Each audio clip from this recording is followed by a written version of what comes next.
If anybody's watching this, David Spade's trying to reverse her. The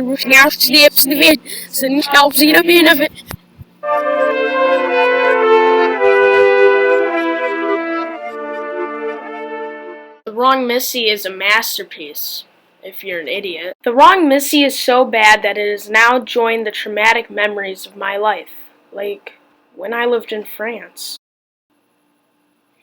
It was the last day I saw my wife and child. I said, "Francesca, don't leave." And I tried to grab Donnie, but she opened the door. Francesca was always a stubborn girl.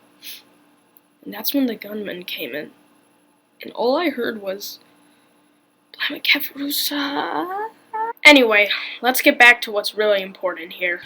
So while I was sitting and watching this movie, basically letting the movie violate me, I was like, who would enjoy this? Oh yeah, I know. So let's read some of the positive IMDb reviews. Some of these IMDb reviews. So let's start off with this one. Can read that. Okay, laughed my butt off. The names David Spade and Rob Schneider were enough to get me interested in the film. While it's not groundbreaking, this film introduced elements that made me cringe and laugh at the same time on several occasions. Netflix has certainly delivered on this one. Not a dull moment from the beginning to end. Did they see Marriage Story, Roma, The Irishman, Meyerowitz Stories, New and Selected? I disagreed with everything this dude said. Sorry. I don't know how David Spade and Rob Schneider attract you to a movie. Literally laughed out loud. See, the thing about this is, all of these reviews are just saying how loud they laughed and not saying why they laughed or what was really good about the movie. Other than the fact that they know the movie is stupid, and that's all. They're not really getting into why they liked it specifically, or if there were any generally moments throughout the film that really blew them away or anything. They're just saying, we'll just settle for a bad comedy and just laugh at how stupid it is. I want these people to go out and watch In Bruges and then come back to me later and tell me if this is a good movie. Yeah, let's find another one of these. Tommy Boy has a rom-com. David Spade in his trademark role, straight man to a crazed over-the-top funny man. You mean David Spade riding off other people's success. Laura Lapkus shines, has the force of nature, and overall it was a lot of laughs. I hope they make a sequel. Again, they're not getting into why they like it. They're just saying the movie's dumb and that's why I like it. And then this one just says it's a fan thing. I'm going to read this, it's a fan thing. They gave it a 9 out of 10. It's a fan thing. I guess you have to be a Happy Madison and Company fan to truly enjoy and appreciate this like I did. I grew up watching these guys and David Spade always delivers. What? As always, the usual suspects showed up to make it another comedic classic under the HM umbrella.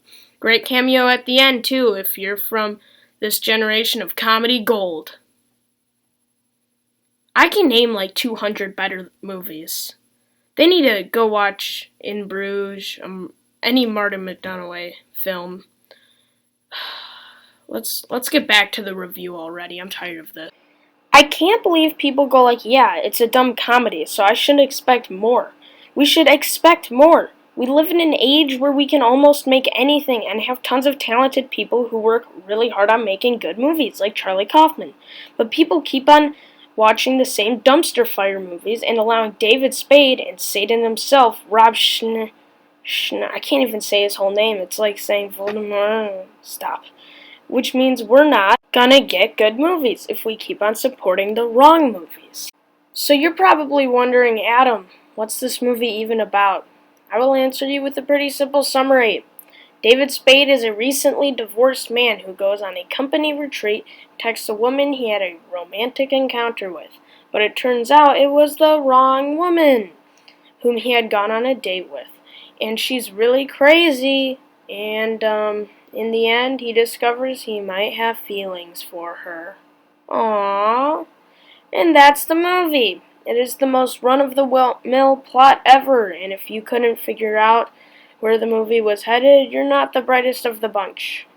Also, it doesn't help that the romantic leads are 21 years apart. Let's look at two amazing comedies and why they're amazing. The two films I will be talking about are the Coen brothers' masterpiece, The Big Lebowski, and Edgar Wright's masterpiece, Hot Fuzz. So let's begin with story. Of course, the main thing you want your comedy film to be is funny, but you also want an interesting/compelling story with unique or interesting characters the audience will care about. Big Lebowski has an interesting plot with funny, unique, original characters, and it's funny. Hot Fuzz has a compelling plot with funny, interesting characters, and something these films have that the Wrong Missy and other American comedies don't is replay value, because I will go back and rewatch the Cornetto trilogy or Scott Pilgrim vs. the World and notice new, subtle jokes and details.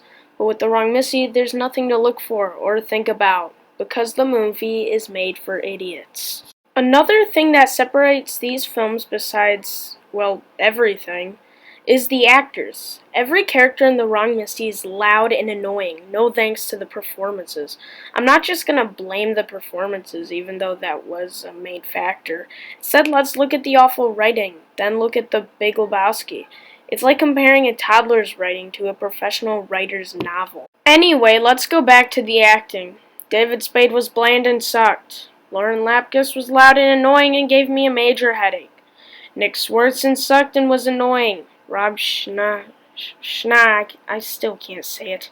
Well, he is the definition of cancer. Then, in Hot Fuzz, you have the hilarious/likable duo that is Simon Pegg and Nick Frost. And this video would be an hour long if I started talking about how amazing Jeff Bridges is as the dude, and John Goodman as Walter. Overall rating, look at David Spade's awful wig. I think that says it all. Honestly, I didn't even want to watch this movie. I just needed to catch up on 2020 movies. So now I'm going to watch Spike Lee's new movie, The Five Bloods, and hope that that's good. Also, has anybody seen my clone? He said something about being captured by David Spade, but I don't know what that means. If anybody's watching this, help me now. David Spade has captured me. I don't know what he's planning to do with me. Please, someone help me now. Please. I need more see if the we didn't help zero. I respect the I need more